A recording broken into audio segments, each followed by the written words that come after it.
जिस नारी ने पतिव्रता धर्म का ठीक से पालन कर लिया, उससे परमेश्वर भी पराजित हो जाता है, भगवान की उसके सामने झुक जाता है। सती नारियों के बल पर यह पृथ्वी टिकी हुई है भैया। यति और सती दो के बल पर यह पृथ्वी टिकी हुई है।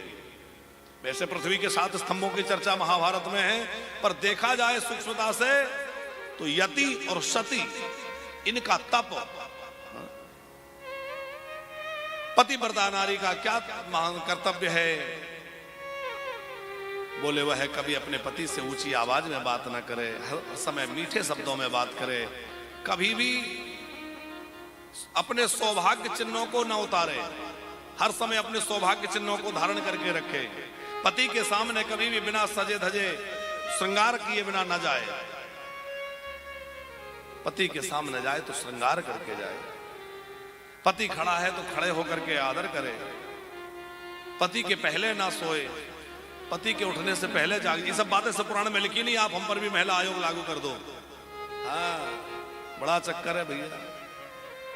क्या हो पुष्पेंद्र जी, हम तो सिर्फ पुराण की बात करें।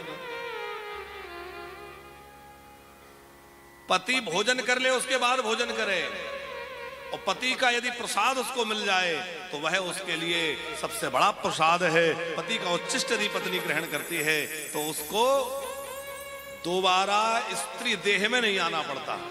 यदि वो नित्य ऐसा नियम करती है तो उसको दोबारा स्त्री देह में नहीं आना पड़ता। पति के प्रसाद। आजकल तो झूठा खाने की, साथ खाने की परंपरा हो गई है। बोले झूठा खाएं तो अकेले तुम क्यों खाओ, दोनों मिलके खाएं। क्यों? बोले झूठा खाने से प्रेम बढ़ता है। तो हमें लगता है कि झूठा खाने से यदि प्रेम बढ़ता होता तो मोहल्ले के कुत्तों में ज्यादा प्रेम दिखता है, वो बेचारे सबका झूठा खाते हैं। पर नहीं, परंपराओं का पालन करिए। लिखा है पत्नी कभी पति का नाम ना ले। वैसे तो पतियों के लिए भी यही बात है कि वो पत्नी का नाम ना ले। और स्त्रियों के बहुत सारे धर्मों का यहां निरूपण किया गया है। फिर बारात विदा हुई। अब ज्यादा नहीं कहेंगे, नहीं तो आप लोग नाराज हो जाएं माताएं, क्योंकि हमारी कथाएं तो माताओं से ज्यादा चलती हैं। कथाएं माता ही लोग ज्यादा सुनती, पर माताओं इसलिए ये बार बार कही जाता। आप ये मत सोचिए कि सारे नियम हम पर लगा दिए, नहीं, पुरुषों के लिए भी बहुत नियम है, पर जिम्मेवार व्यक्ति को ज्यादा कहा जाता है। जो जिम्मेवार होगा उसको कहा जाएगा। अब जो गैर जिम्मेवार है उसको क्या कह रहे हैं, क्या समझेगा। जो जिम्मेवार है उसको समझाओ। तो माताओं के ऊपर भारी जिम्मेवारी है। किसकी जिम्मेवारी है? देखो, अपने गृहस्थ धर्म के नियम का पालन करने की जिम्मेवारी किसकी है? पुरुष तो धन कमाने चला जाएगा, बाहर चला जाएगा।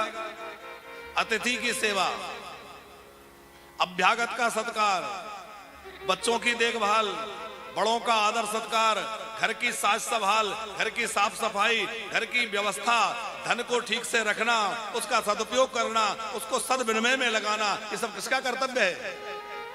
संतानों को सुंदर शिक्षा देना, संस्कार देना, पोषित करना और उनको एक अच्छी नई दिशा देना, ये किसका कर्तव्य है?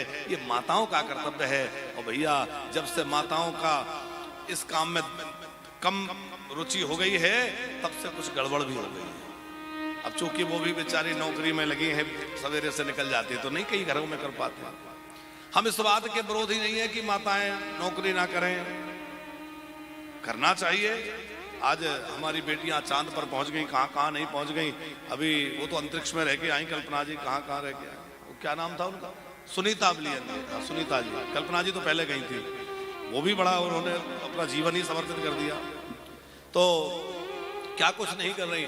फिर भी यदि आवश्यक ना हो, पति कमाने में सक्षम हो और पर्याप्त व्यवस्था हो, तो धर्म तो यही कहता है कि स्त्री घर में रह के घर की और बच्चों की देखभाल करे, ताकि घर व्यवस्थित रहे।